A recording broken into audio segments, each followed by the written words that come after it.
Hello, everyone, and welcome back to the Breakthrough Blueprint, where we talk to entrepreneurs about how they became successful today. And I have with me my amazing friend, Alisha, and I'll hand it over to her to introduce herself. Hey, thank you for having me. I'm so excited.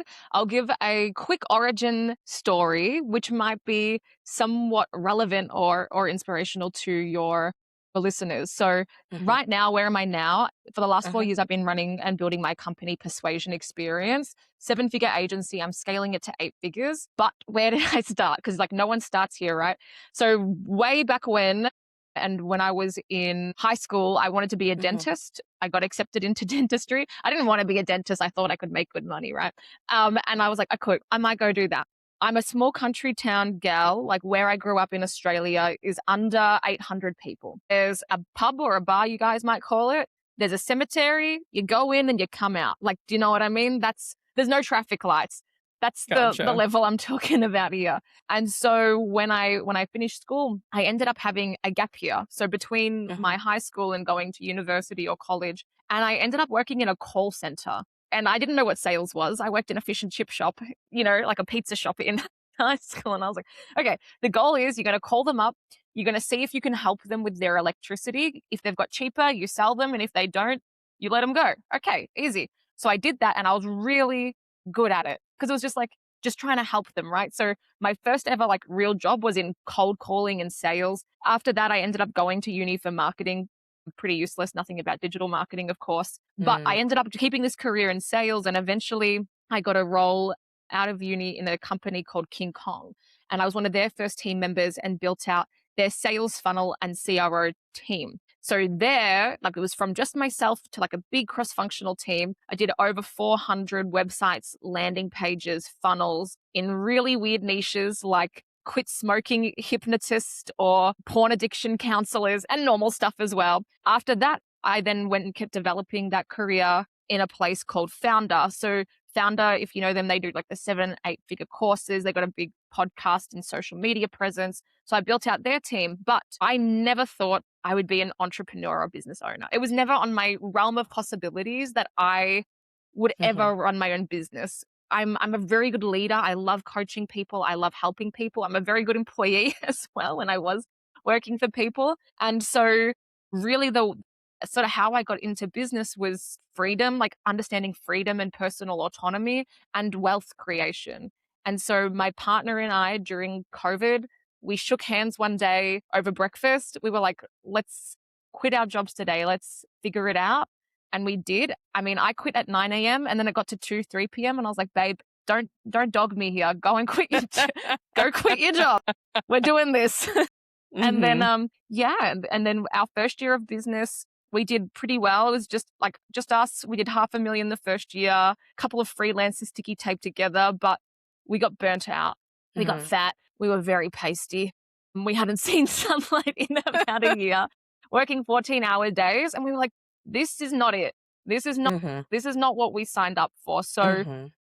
we made an active decision to change how we were doing things. And it was about freedom and freedom of where Mm. we were. So we sold everything, or as I say, I sold all of his stuff. And then we packed everything into a suitcase and we started traveling full time. Italy, Miami, London, Vietnam, Thailand, living out of a suitcase, scaling to Hmm. seven figures. And that Wow. brings us to today. We're based in Bali. I'm very blessed that we live our dream life. And now Hmm. we focus a lot on our impact goals and being able to help others do the same, the businesses that we serve and other things that we do outside of the business. So end monologue, that is the origin story. Hopefully everyone's up to speed on the last 31 years. That is amazing. I love that so much. And it's awesome because a lot of the entrepreneurs I talk to are all in all parts of the world because they're also living the digital nomad dream, which I did all of Mm, last year. I have so many questions, but I guess I know you mentioned that you're in a coaching or a mastermind. Like, have you done a lot of different types of coaching to get from, when you first started at that company and to where you are now? Do you know what? I haven't done enough. Like it fast tracks you so much. And here's why. One, when you're first starting out, you don't necessarily have the funds. So you read a lot of books, you do a lot of courses, you watch the YouTube, you listen to the podcast, and that's a really good Hmm. place to start. You start Yeah. to get to a level then where you need more bespoke, personalized advice. You need Hmm. somebody to soundboard And I think you need multiple mentors that you can kind of pick and choose from. Do you know what I mean? Or people around you. Mhm. And so over the time, like we tried business coaches, we tried this, we tried other masterminds and nothing. And then we just kind of gave up. Like we're like, whatever. But the reason it's so powerful, in case anyone else thinks like that, it's like Mhm. people just will help you to think through things and see things that you haven't seen before. And so being around, yes, people that are like 10 steps ahead of us is cool, but that are 2 steps ahead of us, that Mhm. have already seen the path and can help us to get there. It's very genuinely some of the best investments that we've made because we're investing in ourselves and we're investing in relationships. And those, one, they're Mhm. good for the soul and to nurture for the soul, but they're good over the long term, building those connections. Definitely. That's amazing. So what were, I guess, sort of the biggest challenges that you've overcome in scaling your business to this point that these masterminds have helped you with? So for us, this particular mastermind, like when you find a good one, it's like just asking questions. Like Mhm. sometimes struggle to ask questions because I think I will come across dumb or I need to be independent. I need to figure it out myself. It's literally like the biggest lie mentally that you can be telling yourself, right? And also, Mhm. that's kind of like, if I think of it this way, I love helping people. If someone comes to me with a question, I'm so excited that I can help them if it's within like my zone of genius. And so when you Mhm. don't ask people for help, you're kind of taking away their experience to be able to give you that as well. So the biggest thing that we've got out of these masterminds is like just being able to, one, ask questions and people lovingly and openly like being Mhm. happy to guide you. Also, you've got to give to the community as well, right? Not just take, but Mhm. also give your expertise. And to be honest, it's friendships. The mastermind I'm in, it's all other agency owners. And when someone else is Mhm. like, bro, because they're all mainly dudes, bro, as the agency space is, dude, yeah, like this team member did this thing or this client did this, like this sales call, like, oh, we're struggling. It's like you just feel not alone. Like you Mhm. don't feel like a big dum dum, and that has encouraged me to like open up and be vulnerable about like our failures, and then they become so Mm. small. Yeah, It's like, hey, yeah, definitely. that's my job. My job is to solve problems as an entrepreneur and as a business owner. Like, and if those problems didn't exist, who's going to pay me for stuff? Like, that's why Mm. I exist to solve these problems, right? I just want to be solving better problems every week, not the same dumb problem every week. Mhm. Mhm. That's awesome, and it's great because I'm sure maybe some other agency owners in that space are maybe your direct competition or they have it in the past, but when you can collaborate and share ideas knowing that, like, there's abundance in the world, like, that is Mm. probably an awesome part of it too. Totally. And no scarcity mindset, right? Like there's Mhm. enough businesses. It's okay. There's enough for everybody to eat. There's enough for everybody to table. And totally, Mhm. like we've got yeah, like some competitors in there. Maybe it's like direct, indirect, and we're showing each other our ad systems. Hey, this is what I'm doing. What are Mm. you doing? Like it's like together we rise, right? And if everybody Mhm. tries to guard everything to themselves, like we don't actually lift the collective. Everybody stays stagnant at where they are. Definitely. And can you talk more about the niche that you are currently serving with your business? Yes. So in persuasion experience, we focus on high ticket lead generation. So for us, that could mean finance, B2B, B2C, that could mean coaching or high ticket medical space. So for some of the listeners who might not be familiar with agencies, we do paid ads, meta ads, Mhm. Google ads, YouTube ads, and bring in people who want to talk to them on the phone. A lot of other agencies might be in the local lead gen space, so plumbers, HVAC, etc., or maybe the e-com space, so supplements, beauty, clothing, etc. And I think I saw that you are recording your own ads, like you're the face of your ads. Can you talk more about how, I guess, building your personal brand has worked along with building your business? Yes, so going into this AI, right? Mhm. We've got to think like what's going to be your competitive Mhm. advantage, what's going to help you to stand out. There is more and more noise or garbage getting pumped out there every day. And so what has happened is we used to be in like a bit of an attention economy, right? If you could get attention, Mm. whoever could get the attention and could convert the attention, you win. But now it's like really I don't know if like Gary Vee or whoever coined this, it's like a trust economy. How are they going Mhm. to trust you? Well, we're still got the same monkey brains from when we were cavemen, like, right? Like that hasn't changed. Everything around us is changing very quickly, but the Mhm. way that we operate, the way that we filter information, the way that we buy, the way that we like build connections is still the same. And so I Mhm. think a lot of people talk about personal brand and how important it is. But it's like, well, okay, but like, why? And to me, it's like, people don't give a shit about your business. They care about who are you and building a connection with you. And obviously, there's heaps of Mm, instances of businesses who have grown really big without a personal brand. But what's easier, right? Like mm, having a personal brand or not, and the opportunities that come in from personal brands. People just bringing things to you. Oh, I heard you do this. I saw your YouTube video. I connected you to this client. One of the biggest clients we ever brought in mhm, was we do LinkedIn. Somebody saw our LinkedIn, like never commented on anything I ever did. They went to an event in America. I'm not American, obviously, as per accent, but they're at an event. Someone says to them, I need help with funnels. And they're like, oh, I follow Alisha on LinkedIn. You should connect with her. And that's how I mhm, got that client, right? So, like, your personal brand, like, you have one whether you focus on it or not.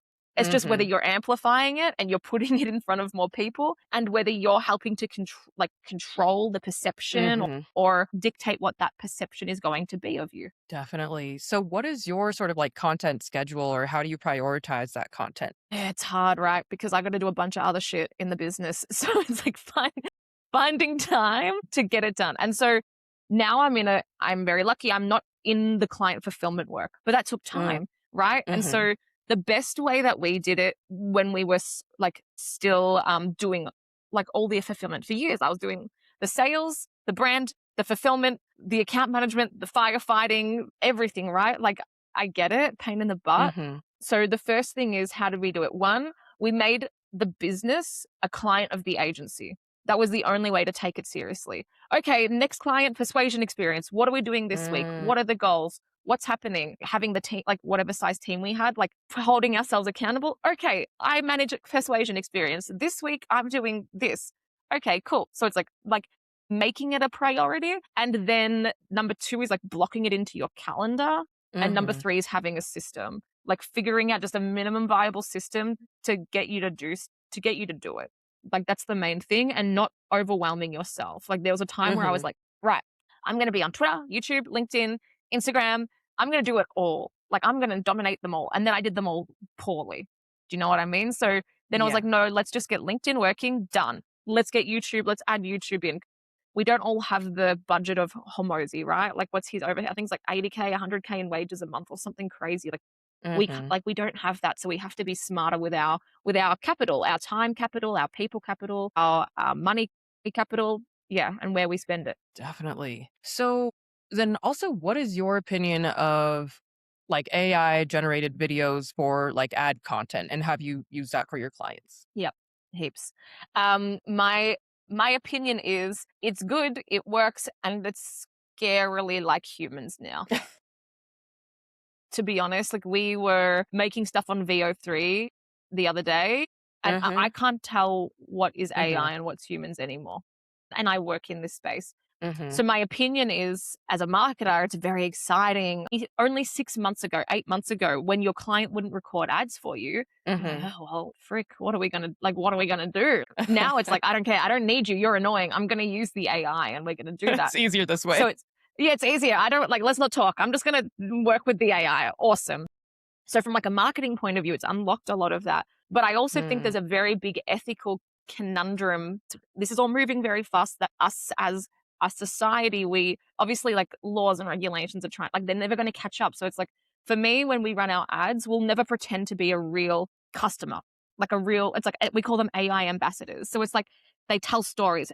Hey, Jamie okay. was struggling with this, and then she did this, and blah blah blah. So for us, we'll never, like, I know there's like some ecom brands or ecom Mhm. agencies where they'll pretend like, hey, I bought this water, it's Yeah. amazing, like, you should buy it too, I did it and it fixed my skin. And it's like, that's lying. Like, you're lying. I mean, That's but what's the difference between getting a real human influencer to lie and the AI? And that's where do you know what I mean? That's where the lines are blurred. Like, I don't know. I don't have the answers. All I know Mhm. is that as a company, we had to set standards for ourselves. Like, Mm, what are we comfortable with? What are we ethically comfortable with? mhm. And for us, it all comes down to the look yourself in the mirror test. Can I look myself in the mirror and know that I'm doing things in a way that's aligned to me and my values? And yes, good, keep going. No, fix like, don't make that Mhm. decision then. Wow, I love that. Yeah, it's really interesting because AI is moving at such a crazy speed. Mm, These ethical questions are rising up, and I'm sure other companies, maybe they have different sort of standards, or maybe their bar is different for ethics, and sure, that's totally fine. It's kind of hard to say what it should be, but that's amazing that you guys have your own internal standards, because it is confusing. And I think there is that scary aspect of it, that more people will be scammed by these videos, like older people who truly cannot distinguish what is real or not. And you see it happening all the time. Like, unfortunately, if I show a video to my mom that's completely outrageous, but it's just so well made, like, she won't know the difference. So Yes. there is that part of it that I think of all the time about, should I give AI access and create an agent that has access to all of my profiles and passwords and financial information, or not? Yeah. Well, and even with all these claw bots, right? Like this is like the next thing, like these AI agents, Hmm. and very powerful. And as a business owner, that's exciting. I can systemize as a society. I'm like, wow, there's going to be like mass layoffs. They're already happening. Don't Hmm. don't quote me on this. This is someone, it's like someone else told me this, but apparently Amazon has just laid off 80% of their Indian workforce, as an example, right? Like we're starting to see this happen because like these AI agents. And so as a business owner, yeah, well, we can like build better systems, and I'm training my team, and I'm trying to lead them. Like, guys, I need you to understand what's coming. Like, I need you to understand that it's not you won't have a job at PX, you won't have a job anywhere. I need you to understand AI. I need you to be able to build these Hmm. things. I need you to like be a strategist who can build machines to do stuff. Like that's what you need to evolve into. But yeah, we can get into anything from there. I I won't know, I rant. completely. Controlling the rant. No, I completely understand. And believe me, I talk about this to people all the time, and I'm constantly reading the news headlines, for better or for worse. But to change gears a little bit, like, how do you, when you're traveling, and I know you haven't been traveling as much lately, you're settled in Bali, but when you were traveling a lot, adjusting to new time zones and places, but also building a company, how are you able to, do that so seamlessly? Well, that would be making the assumption it was seamless, but uh, um, the human body can do amazing things. So for us, what we would do is we would move around the world gradually. So we're not doing Bali to New York. That's Mm, like that punches you in the face, right? Like that is a hard. You're jet lagged for 1 or 2 weeks, whatever. So we would just gradually move around the world. And that way, now if we were going into a time zone, like we did Italy for 8 weeks, if we were going into that time mm, zone, which is not exactly like it's like a different time zone to what we're on. It's like, cool. Well, what needs to happen? And oftentimes, like when we wanted to do bigger trips, we call them like champagne moments. So it's like, okay, this trip is like a reward, but the business needs to be at this level. Like what needs to okay. exist for us for this to happen, right? And of course, like you can, if you have like a more of a freelance, smaller business and like you manage all the clients and stuff, it's a bit easier. But it's once you sort of layer in team and those Hmm. responsibilities and the management and the leadership and the weekly calls, because you got to have consistency, you just need to be able to adjust for that. Gotcha. And so you've been in Bali. Like, why did you choose Bali? So we had a spreadsheet with criteria, but I can give you, I can give you the D out, like the too long didn't read. For us, there's a few things. Most importantly is like lifestyle. So for us, your lifestyle that you can get in Bali Hmm. versus if we lived in Miami, which is like maybe Hmm. Miami's really cool, right? Like, but let's just say that I'll just pull out numbers. The lifestyle in Miami might be 20K a month and it Hmm. might be 7K here, give or take, right? Like we're in this beautiful big, what is it, a 4 bedroom villa with a huge backyard. Every bedroom has a guest bedroom, a rooftop, a pool. We have like our staff of the villa, we do no gardening, we do no cooking, cleaning, no nothing, and we can focus on the business and we can focus on what we're doing. So there's the lifestyle component, and where does your dollar go further? Like in America, my dollar doesn't go further. In Australia, my dollar doesn't go further. But Spain, Portugal, Bali, like Hmm. there's these countries that you can like do that. Community, there's a lot of expats here, a lot of Yeah. people building very cool things. Now, some people might argue Dubai is better. There's people doing bigger things in Dubai. There's billionaires in Dubai. Well, yeah, but that doesn't necessarily mean anything to me. And there's very cool people doing Hmm. cool things here. And then what were some of the other things? Lifestyle, community, weather. When it's not rainy season, which it Mm, is pissing down, as Australians would say right now, it's beautiful. About mhm, 25, 28 degrees, really nice, and a consistent weather. Our goal was to never have another winter again. mm. ever. No, thank you. And amongst other things, and proximity to Australia. So it's a Mm, 6-hour flight from Australia, and some Americans are like, "Wow, what the hell?" That's like a close. Australia is not near anything. Bali is like literally the closest thing. It's like our mhm. Mexico. That's awesome. Wow. I guess maybe since you're out of the sales process, do you not where are your clients based? Are they all over the world? I'm still in the sales process. Eventually, maybe by the end of the year, but even then, so I tried to scale a business last year. Wow, wow, did it all wrong. I can write a book on last year, but it's awesome. Thank you, because I got to do all the wrong things all at once. Mm, Now I have really set myself up good for this year. So I'm still in the mhm. sales girl. I was up at 3:30 this morning on sales calls. At 6:30 now, right? Like, yeah, doing sales. But most of our clients are in the States, Gotcha. and that's fine. Some of them are in Australia and is UK, but predominantly the States. Okay, gotcha. Yeah, because when I was in Asia for 3 months last year, working remotely US hours, so I was awake from like 1 to 8 a.m., which was tough, but it was worth it. Mm-hmm. Yeah, yeah. And you just go back down for a little nap, then you get up again and you have your Mhm, whole day, right? 1 a.m., mhm. that's some hardcore shit. This is like a temporary thing for me until I bring in a closer and someone else could take over. Because I'm like a toddler. Not if I don't get 8 hours of sleep, like there is tantrums, tears and tantrums every day, all day. Completely understand. So, at what point do you feel like you'll be ready to bring on a closer? Yeah, so this is the dumb thing I did last year that I'm going to learn from. There's no failures if you learn from it. Mm, So last year when I brought in closers, I probably hired wrong. Like they weren't mm, agency experienced closers. Like they were salespeople, but like good salespeople, but not agency. So there's like a really long, big learning there for them. And mm, also I abdicated sales instead of delegating and moving out. So I was still meeting with them every day, kind of like a sales manager reviewing their calls. But what mhm, happened was we were getting a lot of leads from YouTube, LinkedIn, and we had paid Facebook ads on and cold email on. But what I should have done is I should have kept the YouTube leads very easy to close, and I should have kept mm, referral leads, and I should have kept personal brand leads, because then we would have had stable revenue coming into the company, etc. Right? When I say this, you're like, well, duh, of course you should have done that. Yeah, well, I didn't know that last year. And so this year, when we bring in a closer, they'll have to prove themselves on the leads. mhm, Here's like good leads. I've been closing them. I'm at a 40% close rate as a founder. I expect you to be at a 20%.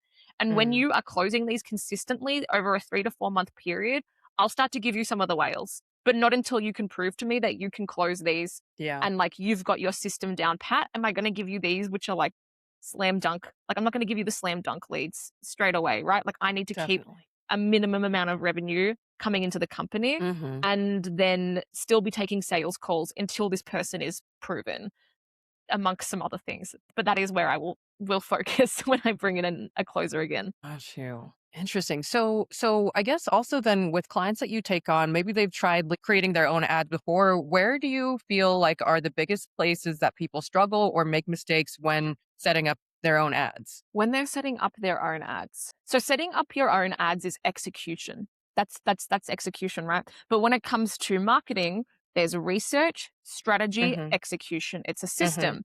Garbage in, garbage out, inputs, outputs, outcomes. So people Mhm. are like, yeah, I'm going to run ads. And they do, they run ads and it sucks. And then they wonder why, Yeah. right? Because like if Facebook was easy and everyone could get leads and make money, everyone would be doing it. It's like, it's not easy, but it can be simple. And so a Mhm. lot of people don't put the prerequisite thought and attention and love into what they're doing. So first of all, you have to understand, who do I want to find? Who's your target Mhm. market?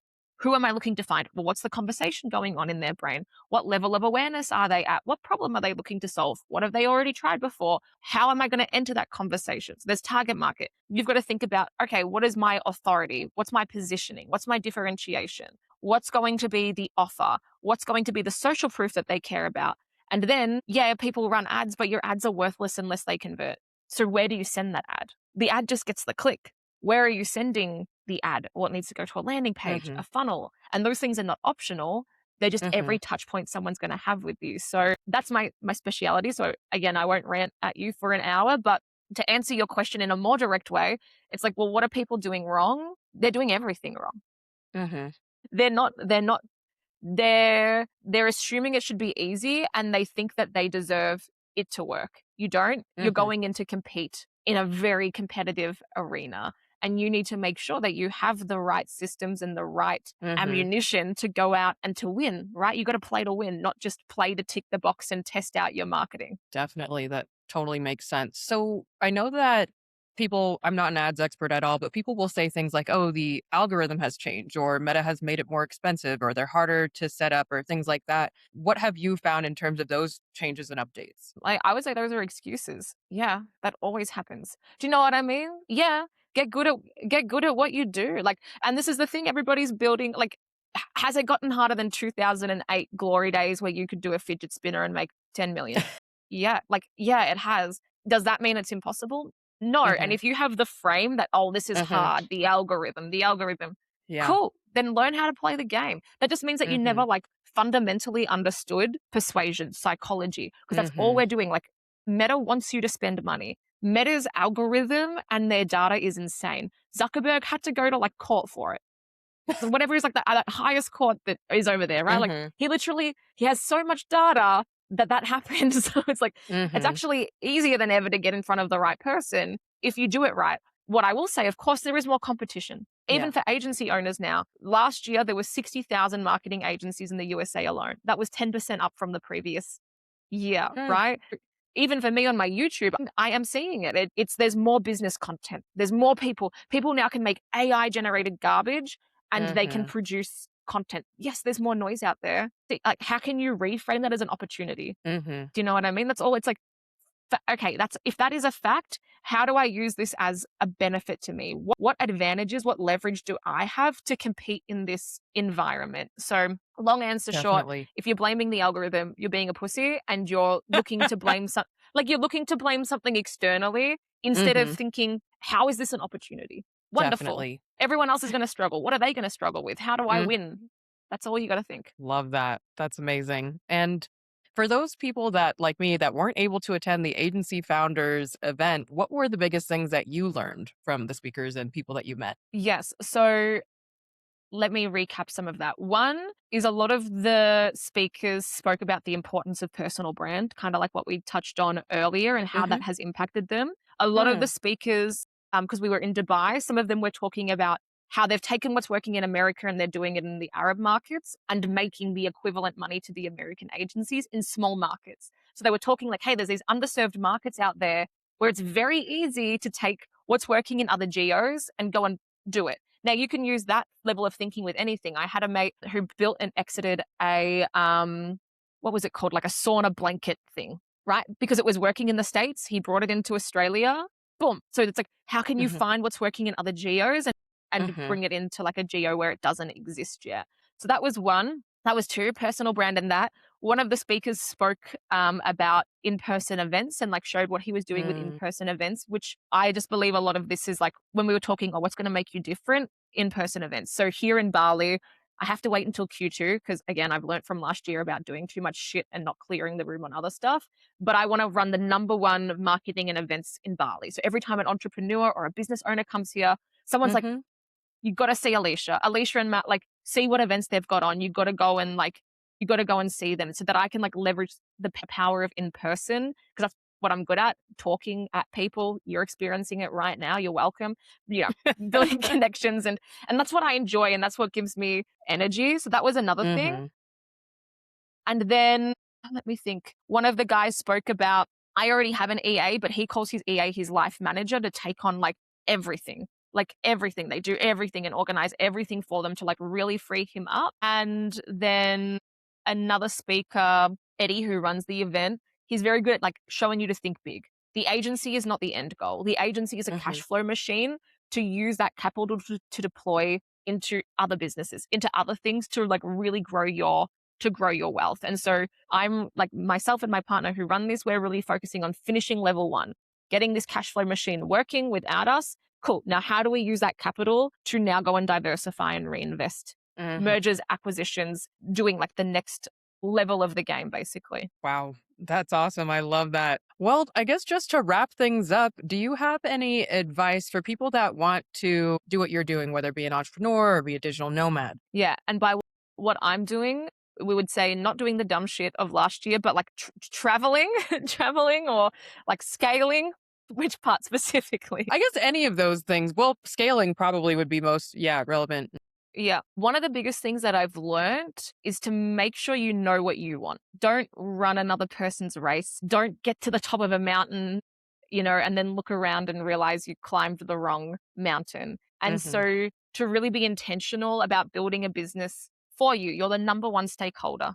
Okay, so why are you doing this? What drives Mhm. you? And don't scale because you feel like you should. Do you know what I mean? Like for me, my scaling ambition is tied to a why outside of myself. One, I want to be able to care for my family. Two, I want to have kids in 2 or 3 years and I want to be financially free and fully independent by that time because that'll be a very different situation that I had growing up and I want that for my kids. And three, I have really big impact goals. Like I build homes here in Bali, give a lot away. I like to volunteer my time. Like I want to be able to spend my time making an impact in doing those things, and that's why I am doing this. So that's not for everyone though. Some people, you will make more money sitting at 20 to 100K with a small team than if you scale to 500K, a million a month. Your profitability might not hold. Do you know what I mean? Mhm. Even like I met Definitely. a guy at agency founders who Mhm. he's this young, like he's like 22 or something crazy, right? God, like bless him. And he's like, yeah, I can't scale to a 10 million agency, but I've done 5 to 2 million and sold them. He's like, I'm really good at that. And I was like, damn, yeah, true. Like there's just different ways to do it, right? So like my biggest advice for anything is to know what you Mhm. truly want, align it with like what is your purpose? Why are you here? Mhm. What is your soul? What is your heart telling you? What are you meant to be doing? And then stay true to that and try and cut out the noise and the envy or the shiny object Mhm. syndrome. You can take it as a signal, you can listen to it, but don't get distracted by it. And I've done that like, I don't know, 1,042 times. So yeah, know what you want and stick to that. Amazing. Well, thank you so much for joining me. Thank you for having me. We'll definitely have to do this sometime again in the future. And for everyone else, please tune into the next episode of the Breakthrough Blueprint.